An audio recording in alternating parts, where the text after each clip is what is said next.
We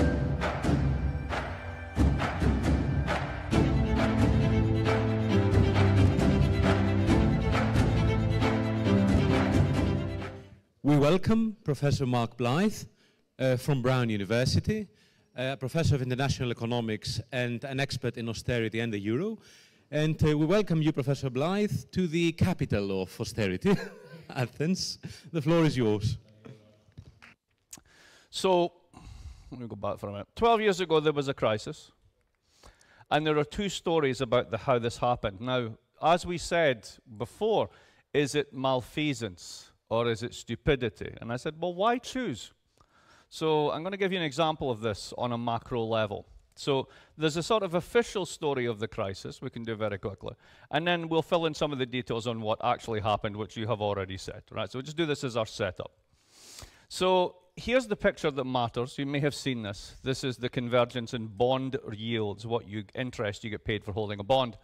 In the Eurozone, and what became the Eurozone basically from 1990 to 2011 when the crisis kicks off. The clue is the red line is Greece, right? Now, the first story about this is about the ECB. So you've used the phrase, I think you used the phrase, Deutsche Bank über alles, right? When you basically say, all right, everyone who has a printing press, put it away. What you're doing is you're saying you will no longer have to worry about what they call exchange rate risk in a bond, right? You can't touch that anymore because you don't print your own money. Also, you won't have to worry about interest rate risk either because you have control of an independent money supply in the same way. So what that means is far-sighted bond traders and other people in finance can look at this picture and say, how much am I getting paid for holding a Greek bond just now? 20%. That's really sweet, but there's a lot of risk in that bond. So thank goodness that by 1999, those Germans are going to be running the show, and none of those Greeks or French people or Italians will have a printing press anymore. And that way, I will pay less interest rate. They will get rewarded less interest rate. You will pay out less interest rate as a sovereign for holding these bonds. So as EMU came closer and closer and closer, the interest rates converged. Then they were almost indistinguishable from each other. We all became Germany. Then when the crisis hit, it discovered we were not Germany. Now, what caused us to discover we were not Germany? Well, I would have thought the first clue was none of you were talking German. But that was just me. This is the other side of the story. The red line in this case is Germany. Germany is the exporter. That's the one running the surplus. You notice that over the same time period, everybody else begins to run a deficit. That's significant. Why? Because you were all spending too much. You see that interest rate convergence made it really, really cheap to borrow money. So you borrowed all this money and then you spent it. Shameful. Terrible people spending all that money. And you see Germany spent the least because they're good people, and Ireland and Spain and Greece spent the most because obviously you're bad people. And when you spend all that money, what is that going to do? It's going to erode your unit labor cost, your wage competitiveness. Suddenly you are going to become very expensive. You're not actually able to make money in the world anymore. That's why you have those deficits. You see how all of this comes together, right? In sum, cheap credit and rising wages, too much expenditure from the government, made these unsustainable increases in external debt. You're borrowing. And then when the mortgage crisis hit and bank lending dried up, bond yields exploded, Europe fell into crisis. Ta-da! The official version of the story. Now, it's pretty plausible, and you can even get numbers that kind of work with that. But is that really what happened? There's something missing in this story that Nikos talked about. Let's have a look at this one. This is my favorite advert from America in 2005. Citibank ran an advertising campaign that cost them $100 million just for the adverts. This is an example of one of these adverts. It says, open a cravings account. Not a savings account, a cravings account. And what does that tell us? It tells us that there's a thing called overborrowing, but there's also a thing called overlending. And banks love overlending because through overlending you get leverage, and leverage amplifies your profits. So let's run that story again but think about over-lending rather than over-borrowing. And that's what I wrote in this piece in 2015, and I got hate mail from all over Europe, so I knew I was right. Here's what the story is. Let's do this again. I'm a finance person. I get paid 20% for holding Greek debt. And some bastard's going to take that away from me. That bastard's called the ECB. Shit. So I've got 7 years left of enormous spreads. Those spreads are going to come down. Why? Because people will buy the spread, and as they buy the spread, because it's going to go down, it will go down even further. It's a volume effect. So how do you make money when the spread is going down? You have to buy more of it. And I will buy more of it because it's getting cheaper, which means that the governments would be idiots not to lend it to me. And let's face it, it's guaranteed, right? Because now they don't have a printing press. Now the Germans are going to be in charge. What could possibly go wrong? So here's the fun bit. This is the debts gone bad in 2011 of the banks of France, Netherlands, Portugal, and Germany. Oh, look. 1/3 of French GDP are debts from periphery sovereigns stuffed into their banking sector. And they don't have a printing press either. See, it's really handy to have a printing press, because when that happens, you can print your way out of trouble. That's what the Brits did, and then they still did austerity because they're morons. The result of this was, that's Eurozone GDP. That's the bank assets of the Eurozone in 2012. The Americans had too big to fail. We managed to build too big to bail on a continental scale. Here is the Americans, American GDP, American bank assets. It's 112 to 100%. Here's France.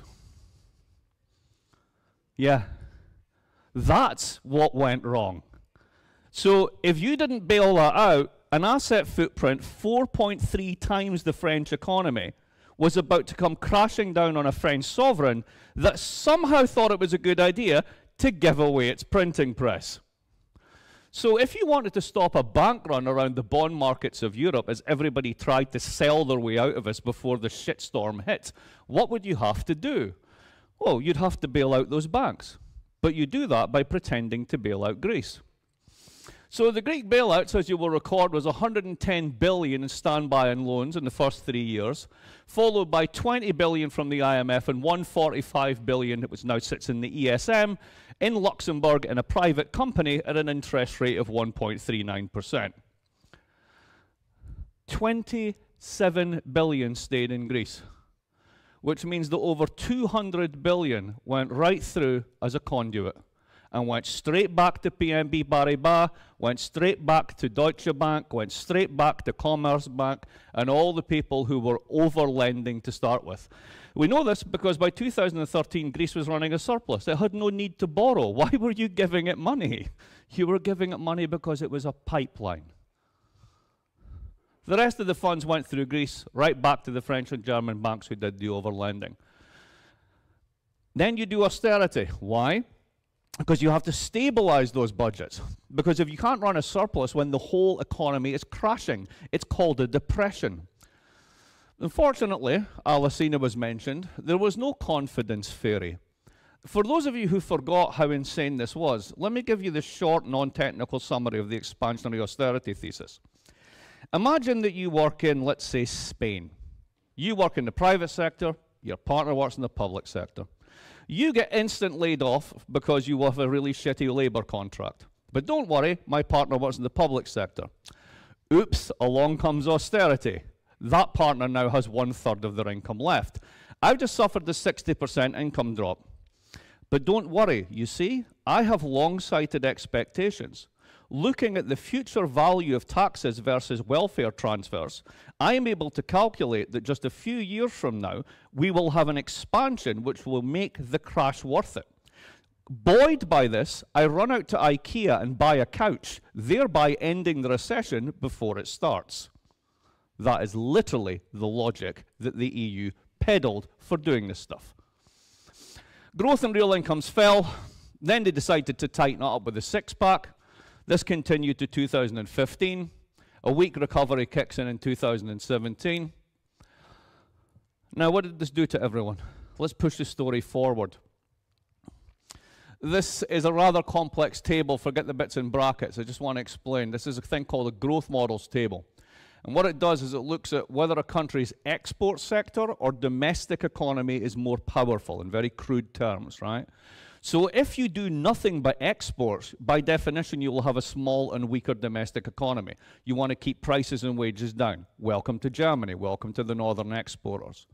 On the other side, if you've got a weak, strong domestic economy, a weak export sector, you're going to be reliant on pooling in demand from somewhere else in a different form through transfers of money. Think London, think Britain, think consumption, think the City of London. The story is, prior to all this happening, the EU had a whole variety of different growth models. The way that Greece was allowed to grow was through consumption. Your major exports are still essentially booking somebody else's bum sitting on a beach as a services export, right? Italy had a very similar sort of model. France was surprisingly similar as well, although more industrial, and some exports as well. The Brits were different, the Scandinavians were different. What happens after the crisis is everyone was meant to become more German, remember? What did that mean? Everybody has to run an export surplus and tighten up their budget. It happened.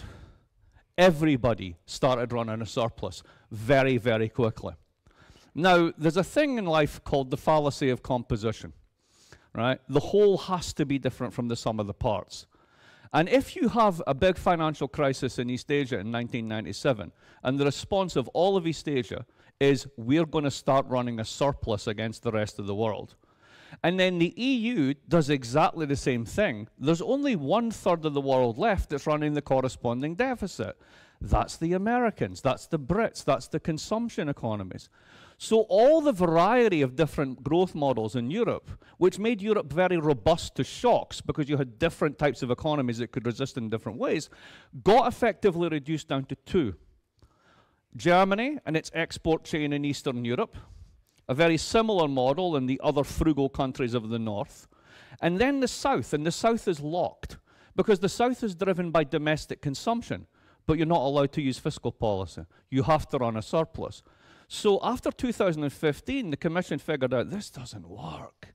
So they began to go sotto voce on the deficit. France really began to run a deficit on the quiet.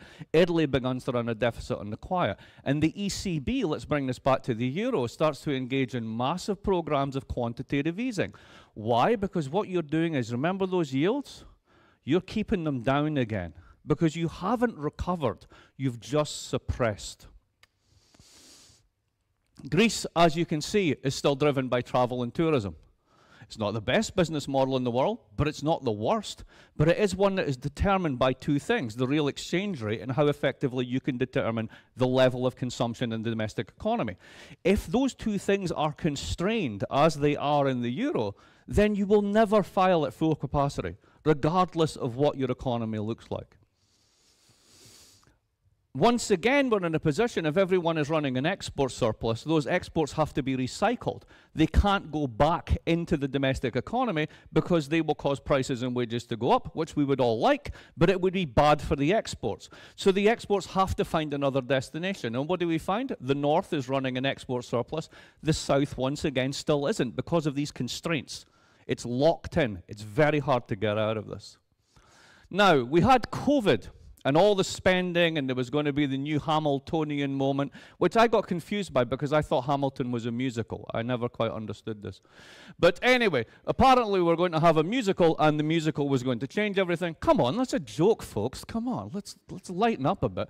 And here's all the fancy things that they did. That's a lot of money. That's definitely a lot of money. So, you know, has this really changed things? Well, as we know, Merkel said Eurobonds will never happen in my lifetime.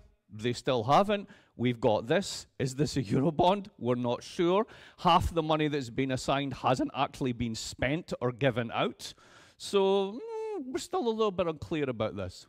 Has Europe returned to growth? Well, there's what happened since the crisis. You're barely above zero until COVID. You have a huge collapse and then a massive resurgence. The massive resurgence is just the other side of the collapse. And maybe we're at a higher growth rate. Maybe not now, and we'll see why in a moment. The really interesting one is the real per capita GDP share of German GDP of Greece. You're now at 45%, and you'll get back to 50% of Germany by 2060. I mean, that's an incredible fall in GDP for any country to have gone through. For anyone to declare this other than absolute failure is really just taking the piss. Now, how's that recovery feeling? The blue line, 1999 to 2007, is when we saw that convergence in living standards. And Nikos talked about the divergence that's happened since then. 2008 to 2018, even the best case, Ireland, hasn't gotten back to where it was before in terms of how fast it was growing before. In the Greek case, it is decidedly negative, and also with Italy. And Italy is actually the really dangerous one from the point of view of the Eurozone as a whole. Now, having said all that, let me sprint for you a few other things that are of importance. Things changed. When you study this stuff, when you talk about European economic things, you tend to forget there's another world out there. And the other world changed quite drastically. The first one is, I live in America. Woo! Watch out for this one, folks. China, by the way, the clue was in the name. They were a communist party. We just forgot that. It's just really weird.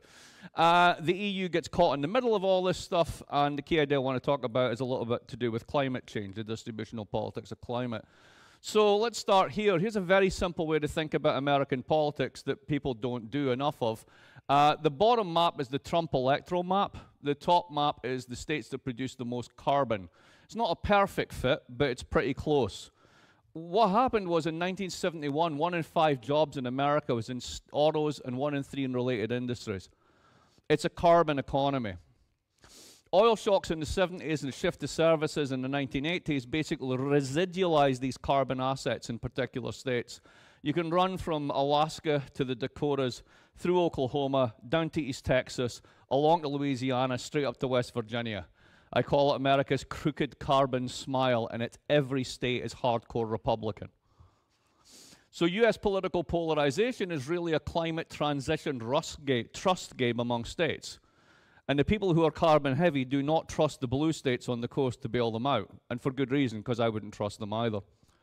Now, what does this mean? It means that the US commitment to decarbonization that Europe takes quite seriously, at least in comparative terms, is very much in doubt. This guy, outside January the 6th, giving it the Mussolini salute, is likely to be a very serious Republican leader going forward. They are now a right-wing populist party. They are climate change denialists, not because they're stupid, but because the business models of their core states are all carbon dependent. Biden's going to lose ability to pass legislation later in 2022. They will be back in power in 2024. At that point, there will be a 10-year carbon binge, and Europe can forget all the stuff that it's happily singing just now about unity, transatlantic alliance, the Ukraine effect, and everything else. American domestic politics is going to override this quite drastically. And it's going to be globally destabilizing. Why? Because the pull out of Afghanistan belies an enormous increase in US military spending, particularly on the Navy, that's going up over the next decade. That's basically aimed at defending Taiwan if China invades. And if what we now know from the Trump administration was Trump's vision of NATO was basically to privatize it. What he wanted was to basically pull it out and treat it as a contract, whereby if Poland was worried about Russia, the Poles can pay for the Americans to come and put in a couple of brigades. That's what it was going to be. I'm not saying it's going to go back to that, but it's a far cry from the fantasy that's been pushed around in the newspapers just now. Now, China. This guy in the background of this shot is incredibly important. You've never heard of him. His name's Wang Huning. Wang Huning was given an award by the American Political Science Association in 1994. He was a political theorist. And he was asked to tour America as a modern de Tocqueville and marvel at how wonderful America was as a democracy. So he did, and he spent a year traveling around America at different political science departments, and he went back and wrote a book called This Place is Fucked. It wasn't actually called that. That was the unofficial title. But that's basically what he came back to. He said, what did you do to your capital stock? Why did you send us all of your manufacturing jobs? What the hell are you doing? the Communist Party picked him up and put him inside an internal think tank. He's been incredibly influential since then. His main targets have been financial, tech, and entertainment elites. Apparently, there was a dinner he was at when Xi was just rising to power, and he posed the following question for this very tight Politburo dinner, which is the following. What exactly does America get for having 400 billionaires? It's a pretty reasonable question. So they have changed. They're turning away from property-led growth and financialization. And here's a thought for the weekend I put up on Twitter a few months ago. Last year, China built more offshore wind capacity than the entire world had in the previous 5 years. The previous leader was the UK with 10 gigawatts. China built 1.5x that last year alone. How's your transition going? They have to do this. This is what's called a wet bulbs predictor map. Basically, the northeast there on the right-hand panel at 3 degrees, all those red areas are basically uninhabitable for 4 months of the year. So China has every incentive to get off coal, which is heavily dependent on. They've already banned Belt and Road coal investment. They declared 2060 as a net zero target. The rumor is they're going to go to 2050. They banned Bitcoin while pushing the digital renminbi, which is very significant. Ramping up green tech investment, dominating the EV market is a strategic goal. And they have that serious risk of heat bulb, wet bulb effects, so they have every incentive to make this happen. Now, why does this matter? It matters because all of this is pegged on the Taiwan question. And we've said before that if his credibility is dependent on this, and they have the capacity to do it, and the US has changed, this could get very, very nasty very, very quickly, and we could already be on that way. Now, if you're the EU and we're thinking about the Europe and the Euro and all this sort of stuff, we're looking inside here. All of this is going on outside, and it's hugely significant. I love this cartoon. I honestly can't tell the difference. Red, blue, it's all the same to me. So, what is it that the EU's been doing? I like to call it hide and trade. The definition of European foreign policy for the past 15 years has been to put as many German businessmen on an A380 as possible, fly them to Beijing, say nothing about human rights, and come back with contracts. That has been the definition of foreign policy. They are beginning to worry about the US stance on China, but at the same time, their export surplus, where do you think it's going? It's not going here, it's going over there. They see green tech as a way to both compete and cooperate with China. The green transition is underway, at least in skeletal form. The structural funds are becoming transition funds. And then along comes the wild card. He's a system spoiler. But if you've been paying attention, he's been planning this since 2008, since the Munich speech. He's been completely clear and consistent on this. The only reason NATO exists is basically to contain Russia. And I'm telling you, I'm not going to put up with this anymore. It's pretty straightforward. The thing is, they are heavily dependent on Russian gas and oil and will not shake it. They might have good rhetoric on this. They're talking about building LNG capacity. Fine, you can build the capacity. Where are you going to get the gas? There just isn't enough of it, right? So you got a problem. Russia is a swing producer in wheat, oil, and gas, and a critical source of rare earths. You're not shutting them off from the global economy for anything longer than you absolutely have to. And the EU militaries are not a credible threat due to decades of underinvestment and, crucially, a lack of anything looking like a common foreign policy. Imagine that there is actually a nuclear exchange, a tactical nuclear exchange over Ukraine in the next few months. Which countries will say no to Article 5? I'm not sure, but I'll bet there'll be a few. And you're meant to have unanimity on that one, so I don't see that one going too well. Now, where do we go from here? Two scenarios. The first one, Russian aggression encourages the EU to accelerate the green transition. The EU becomes a leader in green tech. The EU military is rebuilt. And the EU and the US rebuild the rules-based order. That's basically the Atlantic magazine view of the future. And it's a nice one. Here's another one. EU dependence on Russia plus stagflation leads to backsliding on the green transition. We become utterly dependent on Chinese green tech. EU abandons NATO. The EU fails to compensate militarily.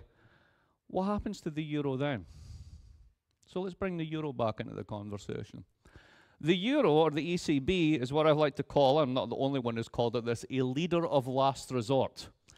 How do we know this? Because when Lagarde became the head of the ECB, she said in her first press conference, our job is not to close spreads. And that cost 14 billion. Literally the most expensive 7 words ever said. Their job is to keep bond yields suppressed. Why? Because that's what they did from Draghi onwards. Doing whatever it takes, the Jedi mind trick with money. It was all about one thing, keeping those yields down. Why? Because you generated even more of them because you bailed out your banks without being honest about it. Then you had a 10-year-long recession. So guess what? Greek debt to GDP is now 242. The Italians are at 145. Fitch in 2011, the ratings agency, promised that Italy would be bankrupt once they got to 110. They sailed through it because the ECB will keep buying the debt.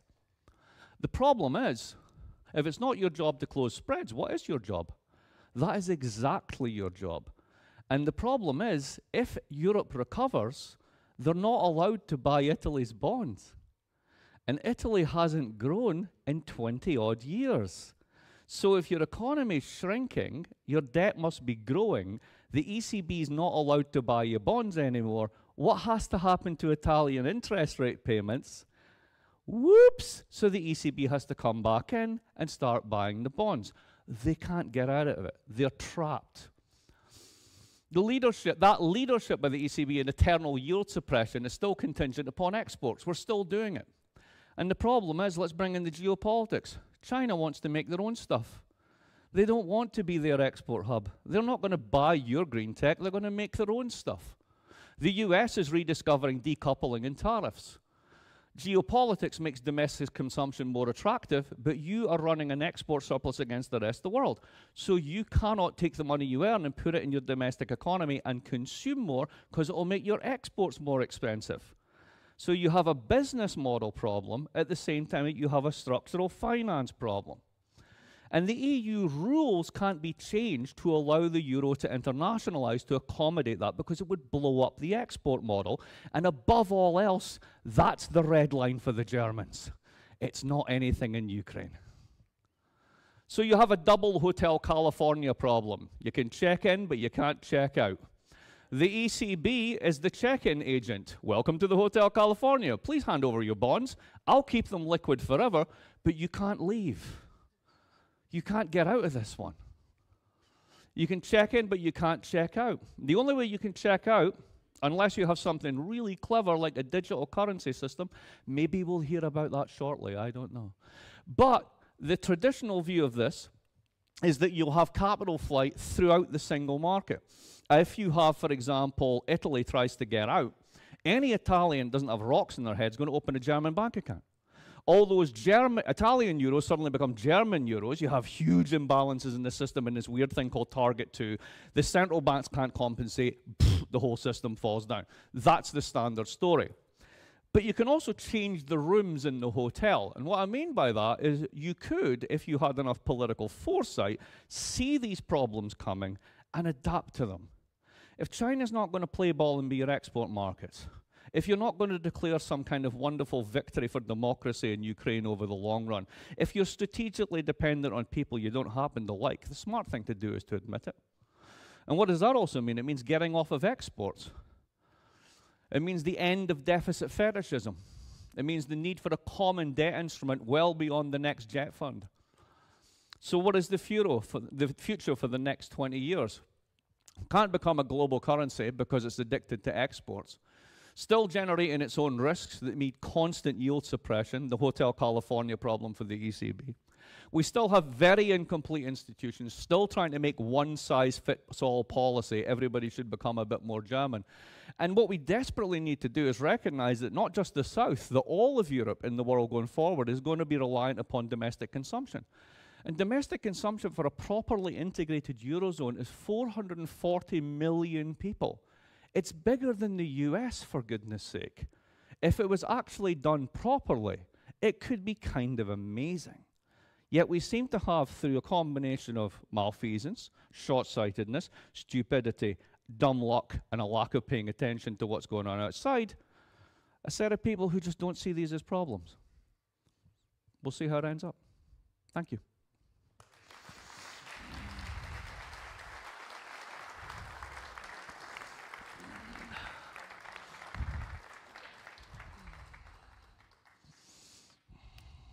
Well, thanks, Mark. That was brilliant, of course, as always.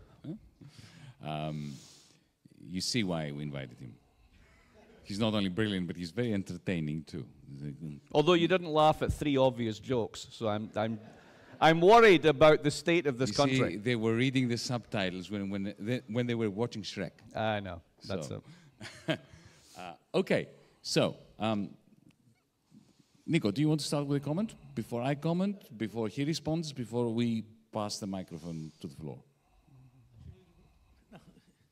Frankly, it was such a tour de force. I enjoyed it thoroughly, and it was very edifying. And so, because it was not only about the euro and what went wrong, but you had a geopolitical scenario that's much more plausible than the standard received wisdom reading of what's going on. So, how can it be so beautiful, you know?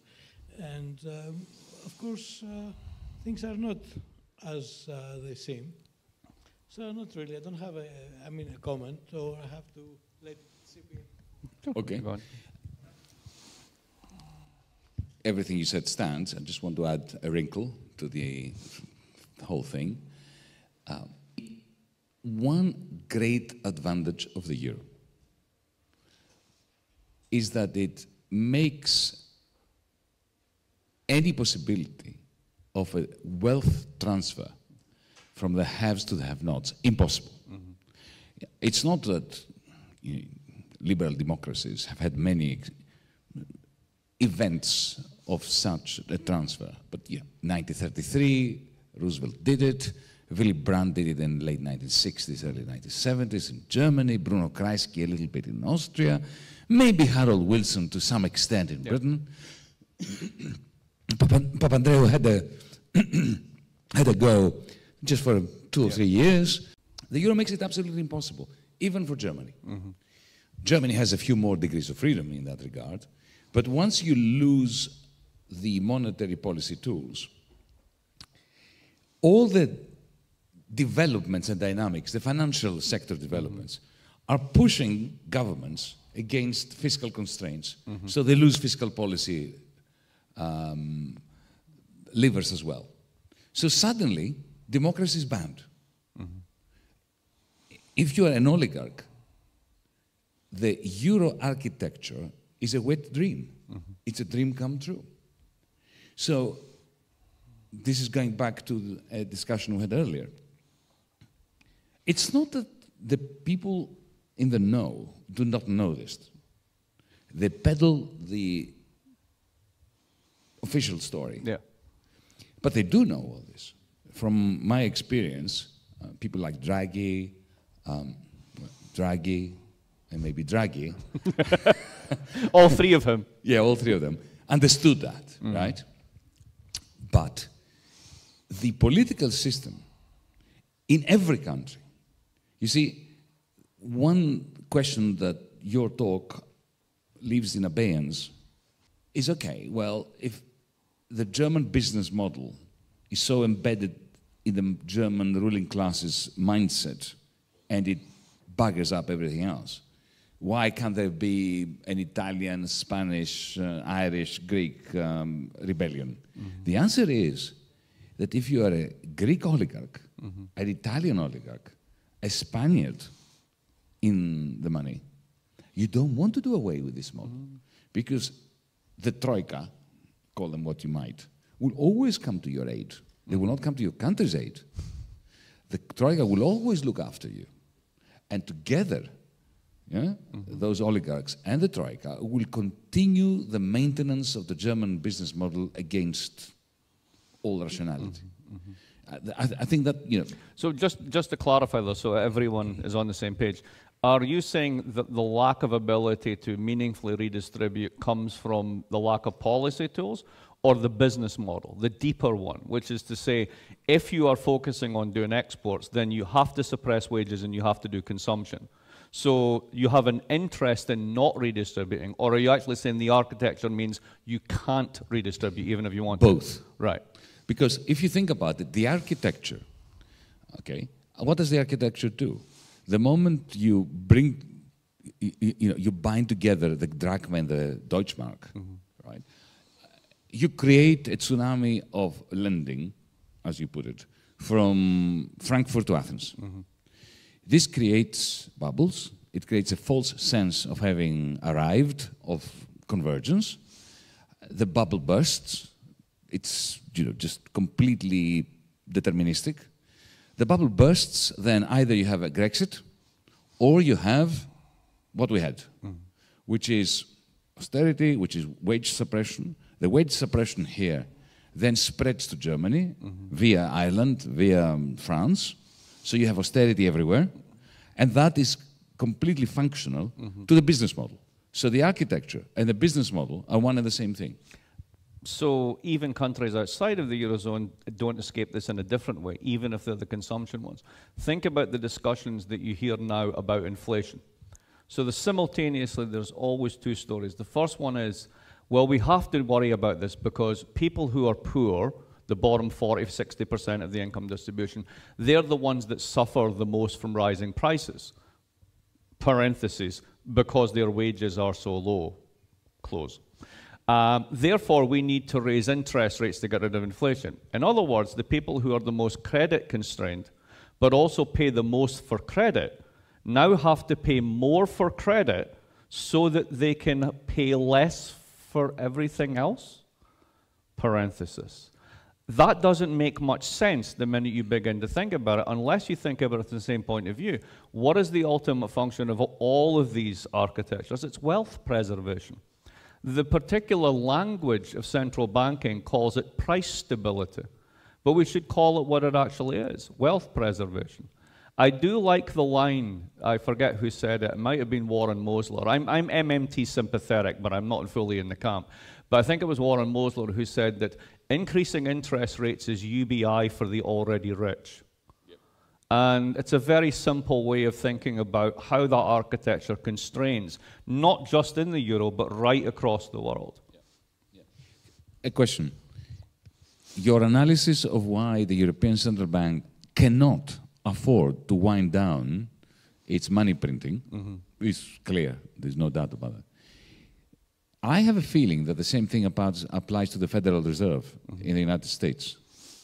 That the American Central Bank cannot abandon all those years of printing money on behalf of corporates and Wall Street. And could you comment on that and why that might be so, if it is so? So there's a peculiar way you can think about this, which is it's as if the Fed and the ECB actually did read modern monetary theory and realized that it does apply to them. So let's use it in a very peculiar way. Because if debt is really something that we owe to ourselves, I can just keep doing this, right? Because I have the deepest liquid printing press. So long as people are willing to hold dollars, and they have to because you can't really hold any other asset at scale, I can keep adding to this debt pile. Why? Because there's infinite demand for this as a savings asset. So I can keep doing it. And we saw this with COVID when the asset manager BlackRock was the consultant to the Fed telling them which assets to put into this index so that when those values fell, they went and indirectly supported those assets. Do you think there might be a slight conflict of interest with an asset manager telling the Federal Reserve which assets to protect in value? Yeah, that's how far we have come in this. So to me, the test on this is if there is ever a very big collapse in American equity markets, the stock exchange, the official line is, you know, we don't go near that. They will be, quote unquote, in like flint. They will absolutely ensure that. There is no way that will be allowed to fall. At that point, what you have is socialism for the rich. I mean, it really is. It's socialism for the rich and capitalism for the poor. And we're 3/4 of the way there. The ECB just does this sotto voce. That's all it is. It's the same thing. Their problem is slightly different. Italy is Argentina. And I don't mean that in a pejorative sense. When anyone ever talks about Argentina in finance, it's like, I don't mean this at all. Argentina had a unique set of problems, which very few people appreciate, which was when Argentina decided in the 1940s it was going to basically modernize and industrialize after World War II. It had a problem that the Brazilians didn't face so much. It didn't have a sector to squeeze because it was already democratic. You couldn't turn around and squeeze the landowners because the landowners were too powerful in the provinces. And you couldn't squeeze labor, as they did in East Asia, for the source of the original savings and capital, because they were part of the Peronist electoral coalition. So it was always difficult for them, but the early stages of post-war growth enabled Argentina to get up to a reasonable level. Then it go into hell in the 70s, the generals come in, etc., and then they commit to foreign borrowing, and that's why they've had the problems that they've had. Now, Italy is very different. People forget this, but the fastest growing economy in the OECD from 1960 until 1990 was Japan, followed by Italy. It was an astonishingly successful growth model. And it started to come apart in the 1990s. Now, we can go into the reasons why, but the bottom line is this. By the time that you get past Berlusconi, you have a very low growth rate and an enormous pile of debt. You are to the ECB what the Argentina is to the IMF. You're too big to fail. They cannot allow that one. It will blow a massive hole in the balance sheet, and they can't allow it to happen. So they're absolutely stuck with it. So the best thing for them, bizarrely, is for the north of Europe, their responsibilities is for Europe to have a very strong recovery, preferably one on exports. But if that happens, they have to stop buying the Italian debt, in which case they have a new problem. Argentina shows up on their balance sheet. Ετοιμαστείτε για τις ερωτήσεις σας. While they're preparing to put their hand up, what do you say, just playing devil's advocate on behalf of people who are not here, what would you say to somebody who says that, you know, they've done a Volcker shock before, they could do one again? For those who don't know what the Volcker shock is, στα τέλη της δεκαετίας του 70, ο Κάρτερ έβαλε τον Volcker και διοικητή της Κεντρικής Τράπεζας των ΗΠΑ, τον Πολ Volcker, ο οποίος, για να αντιμετωπίσει την αύξηση του πληθωρισμού του 1979, ανέβασε τα επιτόκια των ΗΠΑ από το 6% στο 21%. Δημιούργησε μια τεράστια οικονομική κρίση, κλάψανε μανούλες που λέμε, στην Αμερική, στην Ευρώπη, πτώχευσαν μια σειρά από χώρες στην Αφρική, στην Ασία, η Ιουγκοσλαβία και η Πολωνία. Και αυτό άλλαξε τον κόσμο σε πολύ μεγάλο βαθμό. Και από εκεί ενισχύθηκε το χρηματοπιστωτικό σύστημα της Αμερικής την ώρα που κατέρεε η μεσαία τάξη της Αμερικής.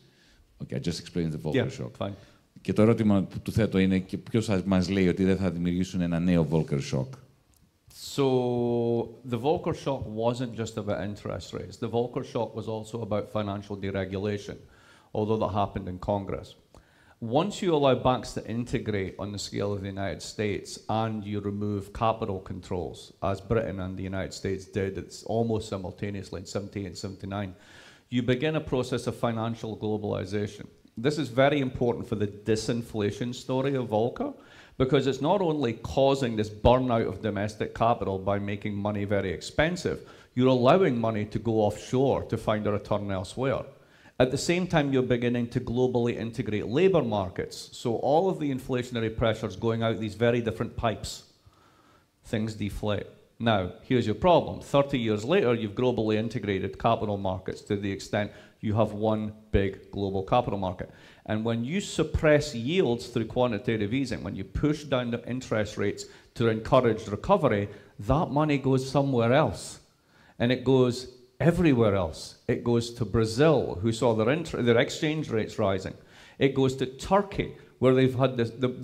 I saw statistics that said that Turkey has built more hotels in the past 10 years than it had in all other points of its history, mainly in places where they'll never get any tourists. This is called yield tourism. You're out there trying to find something that earns you a bit of money, because at home it's very hard to do so with the interest rate suppression. So here's the Fed's problem. Inflation is 7-8%. If you want to call that, you have to raise it to 10% nominal to get a 2% real rate. If you do that, you will cause a huge recession in the United States. That means the Republicans come back. The Fed actually don't want that. They're all Democrats. But the bigger problem is, if you do this, all that money sitting in Turkey and Brazil and everywhere else comes flying out of those pipes straight back to the United States. You will have the mother of all global financial crashes if that happens. And they know this. So guess what? They've built their own Hotel California. You can raise rates, but never too far. Okay, ερωτήσεις. Hello. I'm going to pose a question which I have already done to Янис about 2 or 3 years ago, but I would like also an answer with a northern British accent. I would fancy I can definitely supply that. Okay. Do you think that euro was a solution to the problem of American industry and American exports? I've got a funny view on this one, in that I've never been convinced that America needs an outlet for its export market story as much as most people have. Because I see it operating through the capital account, through the money channel, rather than through the real goods channel. It was certainly the case that Europe up until 1958 there was no convertibility between the currencies. And this is when European economies grew their fastest. This is when the Germans have, you know, the Wirtschaftswunder. The Italians had the best. The French had le Trente Glorieux, but the really glorious part was the first 10 years. And the Italians had the best one ever. They called it Il Boom, which I just adored. It's so cute. It's like a Cinquecento. But anyway, at that point in time, you didn't have capital account convertibility. You had a huge, everyone's dollar short. You want to take as much American technology as you possibly can because you're essentially building Fordism at home. And that works for a while. Then there's a kind of fallacy of composition that sets in. You can have Fordism, by which I mean Fordist mass production, organized labor, if you have stable prices of inputs. You can have stable prices of inputs so long as everyone isn't trying to do it. But the minute Toyota comes online, and the Germans come online, and the Italians come online, and the Brits are already there, you've got too many damn cars. And at that point, the stability of the system starts to come apart. So I see Europe, in a sense, as a response to that. The kind of fallacy of composition at the heart of Fordism that falls apart in the 70s. And that's one part of where Europe comes from. But as with anything very large and complex, there are multiple actors with multiple motivations pushing it. But that's how I would tell that part of the story, if that makes sense, in a North British accent. Should we answer questions one by one or collect a number of answers and then... Let's take them one by one this time around. Let's experiment. Όσο μένεται ο πόλεμος και ταυτόχρονα κλιμακώνεται και οξύνεται ο οικονομικός πόλεμος. Θεωρείτε ότι στο εγγύς μέλλον υπάρχει πιθανότητα, τουλάχιστον για τις ρωσικές ή κινεζικές τράπεζες, να δούμε μία πιθανή επιστροφή στον κανόνα του χρυσού? The gold bug question. Well, there's a good German word, jein. Yes and no. You already have the gold standard that's called the euro, so you don't really need it in that regard. More seriously, there isn't enough gold in the world at current levels to redenominate a gold standard without having a crushingly high exchange rate. So even if you tried, it would be extraordinarily painful. The more interesting one is disintermediating with digital currencies. And I know that Jan is going to talk about this, but to me, I see this happening very much on the state front.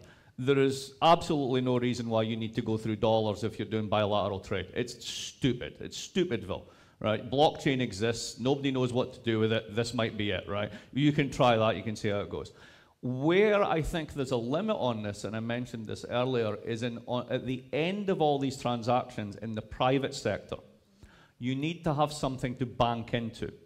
So if I'm an Italian firm and I sell to China, I can do a bilateral trade in a digital currency, right? But at the end of the day, do I want to buy euro bonds that don't exist as my savings asset? No. Do I want to buy Chinese bonds? Well, I might, but then they might just tighten the currency controls and then I can't get my money out. Do I want to buy Russian bonds? No thanks, I'll take a pass on that. We know what happened in '96, right? So what's the most obvious thing you can buy? Treasuries. There's more dollars made outside of America than made inside America because of Euro markets.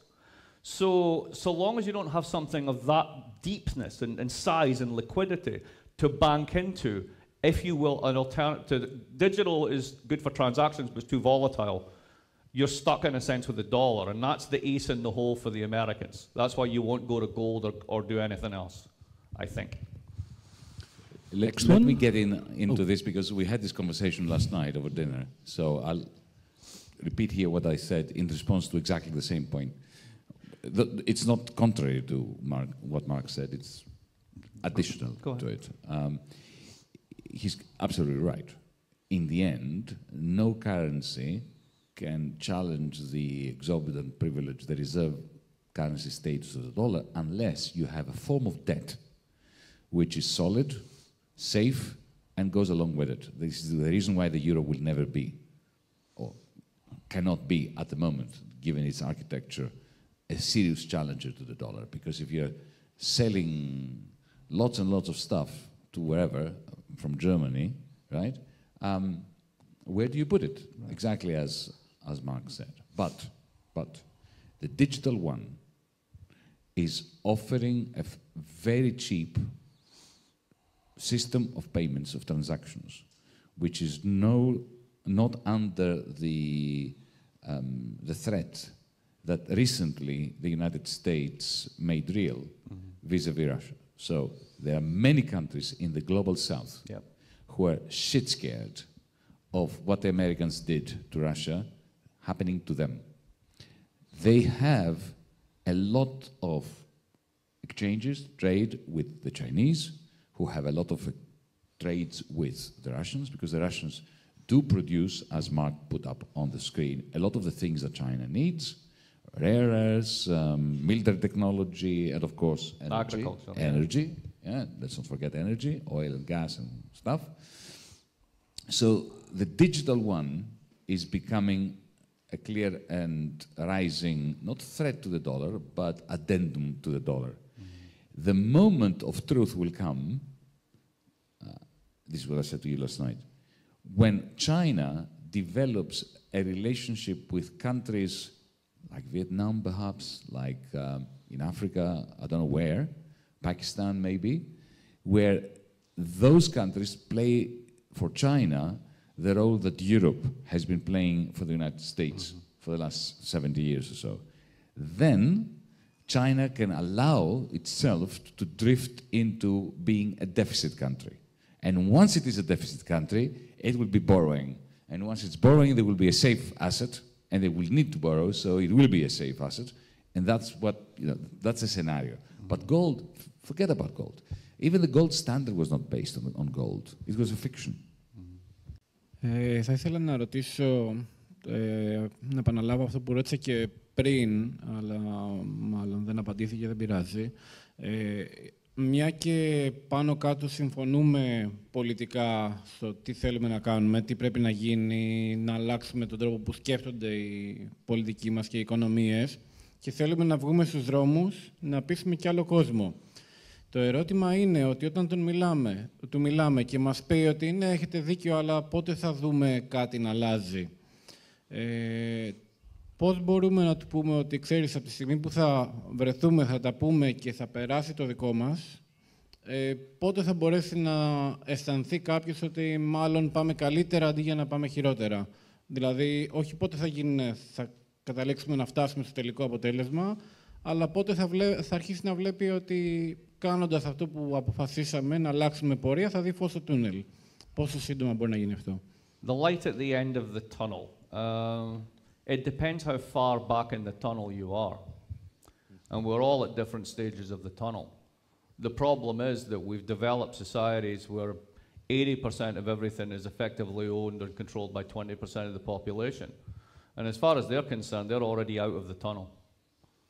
That's who politicians pay attention to. There's some very good work by a political scientist called Ben Ansell from Oxford on this. He writes about asset democracy, how basically if you look at the way policies are written, it's all about the protection of assets, ownerships, etc. If we look at the way that economies are being increasingly organized by asset manager firms, the clue's in the name, right? I mean, it's basically about protecting the value of those companies and the income streams that they generate for asset holders. So the political trick, if you will, is how does mass democracy interface with asset owning capitalism? Because that's a new problem, right? What you have to do is to convince a smaller amount of people that your preferences are their preferences, but never have those preferences been so far apart. And a simple example of this is the Yellow Jackets in France. Right, the inability of the French ruling class to think through the consequences of that carbon tax and how it would affect working class people commuting into Paris and other cities, rather than sort of the budgetary effects, is just a great example of that disconnect. So I think that the role of political parties and social movements is to try and make that conversation happen so that asset owners realize that the protection of their assets is insufficient. They need to protect democracy. Democracy is the ultimate best insurance policy over the long run for assets. It's not self-protection, and that's how we need to change that. That's straight out of his book, Austerity, The History of a Dangerous Idea. Correct? It is indeed. Okay. I'm nothing if not consistent. Good. Don't forget that the President of France, the Prime Minister of Italy, and the Prime Minister of Greece, they're both ex-asset managers. From GS, yep. Okay, πάμε για άλλη. No woman has asked a question, so I thought I might try one. In continuation to what you just were talking about, maybe. And I'm thinking, okay, let's hypothesize that people really understand that they're the majority on the planet, and they go out there on the streets and they demand, they do a huge revolution, I don't know what, but it happens one day. Is there any chance that they can win, and what would that way be? Because it seems that the powers are so strong that they can struggle everything or any effort. My favorite, and Americans love bumper stickers. Europeans don't do this. They're little stickers that you put on the back of your car with a slogan that tells you about their politics or their feelings. I don't know why I'm meant to care about this, but you know, they all have them. And occasionally I see one that I like, and it's a phrase from baseball applied to climate change. Nature bats last. Nature is the last one that comes into the field and decides the game. And we've never been in this world. What ultimately forces this is going to be climate change. Because climate change doesn't accept an argument. Climate change doesn't care what you think. Climate change is already past the point where we can do anything more than adaptation. So all politics going forward is going to be fought out along that terrain. Sadly for the United States, that means 10 years of ultra denial and a turn to the Republican Party and the last giant carbon barbecue, which will produce a lot of GDP, but won't really win in the long term. It's kind of like, you know, running faster and faster into machine gun fire. The lesson then is, what does the rest of the world do? My hopeful version of this is that the EU, in whatever shape or form it's in, really accelerates green investments because it's allowed to do this. If you look on the sidelines of all this stuff, you find something very interesting. The Germans know this, but they're caught rhetorically in their Sparenkultur complex, the savings over everything, the Schwarze Null and the whole thing. But now you've managed to break it. There's a generational change. And what you begin to notice is everything is off balance sheet. Now, on the one hand, this is truly scary because this is the technologies that brought us the financial crisis, right? It's not really on my balance sheet, it's over there. But if you start chucking a couple of trillion euros into really serious green investment and you buy the stuff that the Chinese have already got working at scale, I'll give you a hopeful story. There's a new paper by Donny Farmer that shows that if you track a lot of data over a lot of different renewables over time, there's an inverse Moore's law. Every time you double the scale, the price of renewables drops 30%. So if you run this out over 15 years to fifth generation solar, it has now cost 5% of what it did 15 years ago to produce 7 times the amount of electricity. That's astonishing. Now, is it going to halt all climate change? No. But you're damn straight that China's going to do it. And if the EU and China work together on this, that opens up a whole set of possibilities. My worry for where I live is the United States gets permanently left behind. That's what's going to weaken the dollar more than anything else. You just reminded me. Remember, years ago, 2016, Donald Trump was asked by some journalist why he denies climate change. And he said because it would be a victory for communism. Yeah. He was right. Yeah. Yeah, no, yeah, true. Never thought of it that way, you're right.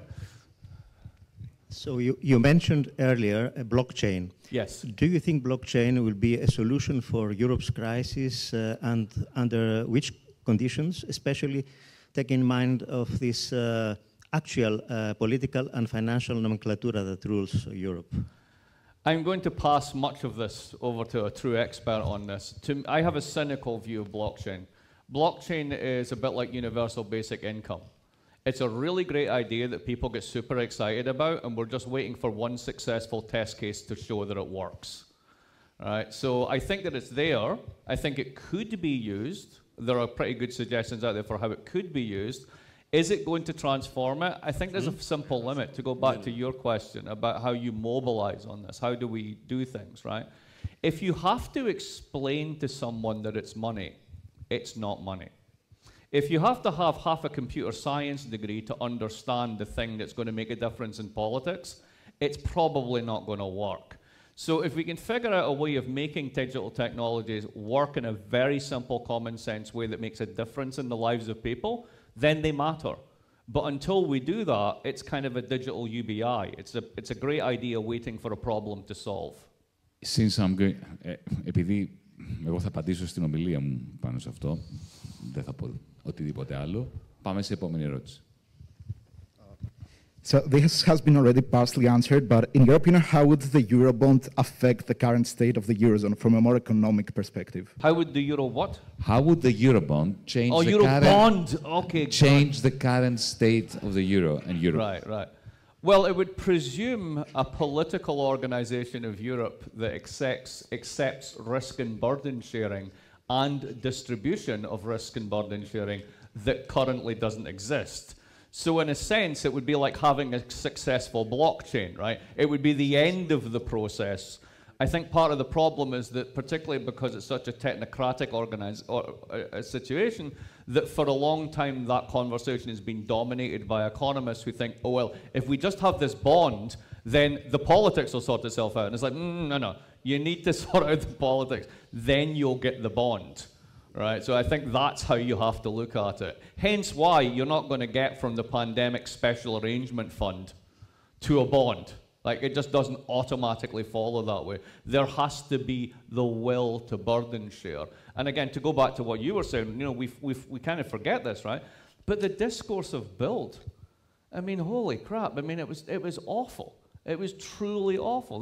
This is meant to be some kind of, you know, enlightenment project. Remember, you know, the Ode to Europe and all this bullshit, right? Within 7 years, what are they doing? They're shouting at each other, shouting racial epithets at each other, right? Northern saints and southern sinners, and Dieselblum, you know, spend it all on money and drink. He's the guy who comes from a prostitution capital. Who the f is he to tell anyone? I'll add to this, just a couple of vignettes. We do have a Eurobond now, formally, that funds the recovery fund, το Ταμείο Ανάπτυξης, in the sense that it is issued jointly and severally by all the member states of the EU. But size matters. Mm-hmm. It's very small, therefore it cannot be a safe asset. It cannot play the role of the US Treasuries, American bonds, right? That's point number one. Point number two, it depends on what you use it for. So they are not allowed to use it, the member states, in order to translate national debt into European debt. Right. It would be a proper Eurobond if it allowed for the Europeanization of parts of the debt, a significant part of the debt.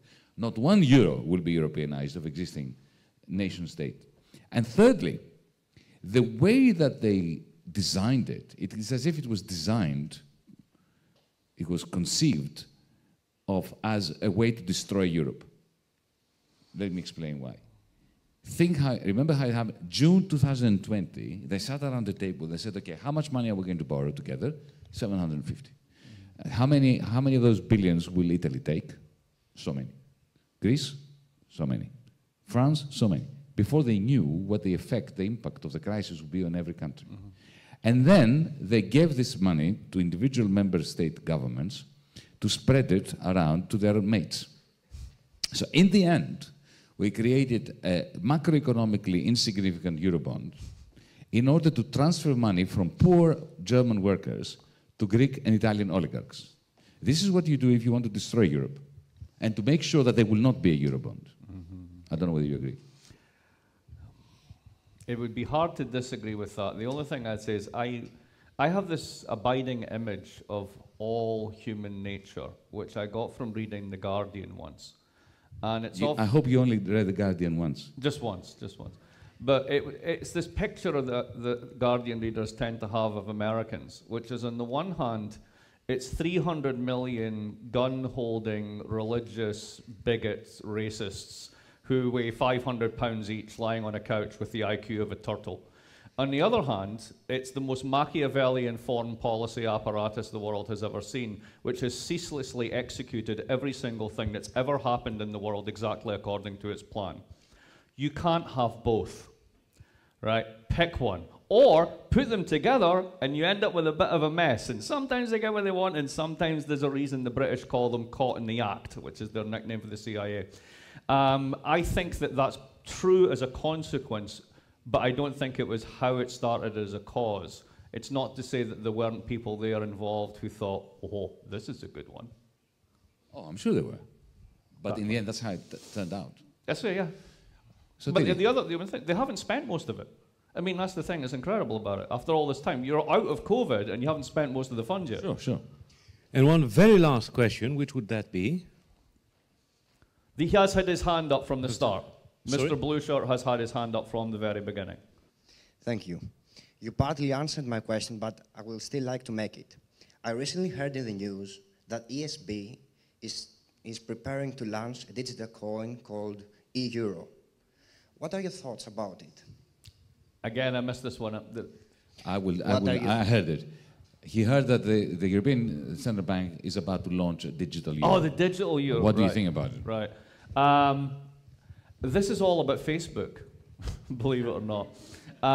Back in 2015, Mark Zuckerberg, who looks like a charmless version of Commander Data from Star Trek, he looks nothing like Commander Data. Yes, he does. I love Commander charmless Data. version. A charmless version of Commander Data. He does. He looks like if Data had a pole up his backside. Are you a Trekkie as well? And stop it. Now, the serious point, right? He had this great idea of let's have Libra, let's have a digital currency for everyone on Facebook. So just what a brilliant scam, right? So Facebook is for 1.7 billion people the internet. Because the internet you have to pay for, but Facebook you don't. So for like 1.7 billion people, that's a captive audience. Now you could disintermediate every national currency that they're involved with at a fixed exchange rate, take all their real cash, swap it out for digital cash, and to get them to trade with each other. Once you do this, monetary policy on a global level becomes completely impotent. So the Treasury sat down, apparently, in an emergency meeting with the Fed and went, okay, what are we going to do about this? So they had a conversation, and that got pushed to the side. But then, basically, they took the Chinese one seriously because they were like, hang on a minute, aren't the Chinese doing this? And then loaded it. So it's happening. It's more important in the government space. It was Libra that kicked it off. The ECB is just coming very late to the party. The thing is, it's a very different type of currency, right? Precisely because it's not a reserve asset. When Wall Street says it's going to cash, what they mean is they're buying treasury bonds. It doesn't mean they're actually going to cash, right? When European firms mean they're going to cash, it means, fuck, I'll buy anything, right? Because we don't have a reserve asset. It's totally different.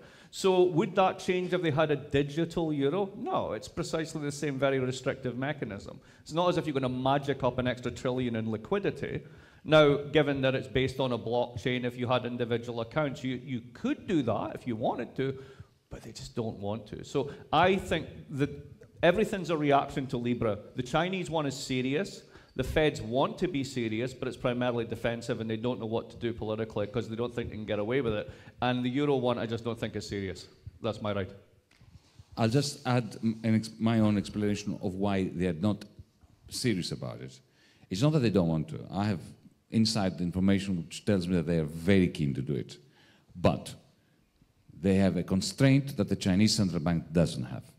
And the constraint is the private bankers. The private bankers in the West have an exclusive relationship with central banks. So the only Americans who have the right to hold an account with the Fed, the only Europeans who have the right to have an account with the ECB are the bankers. Okay, this is a very important exclusivity for them because it's QE comes to them through those bank accounts. And then you don't get any of that liquidity. And if you want to use a digital euro, as we speak, your plastic card, your Google Pay, whatever, you have to have a bank account with the pimps of the banking, the payment system, who are the bankers. The intermediaries. Yes, the intermediaries. The Chinese central bank are creating digital wallets for anyone without the intermediaries. The ECB would love to do it. They cannot do it because the moment Lagarde says that, she will be decapitated tomorrow by Deutsche Bank, Finanzbank, and the rest. And the same is true with the Fed. It's exactly the same. Yeah. Thank you very much.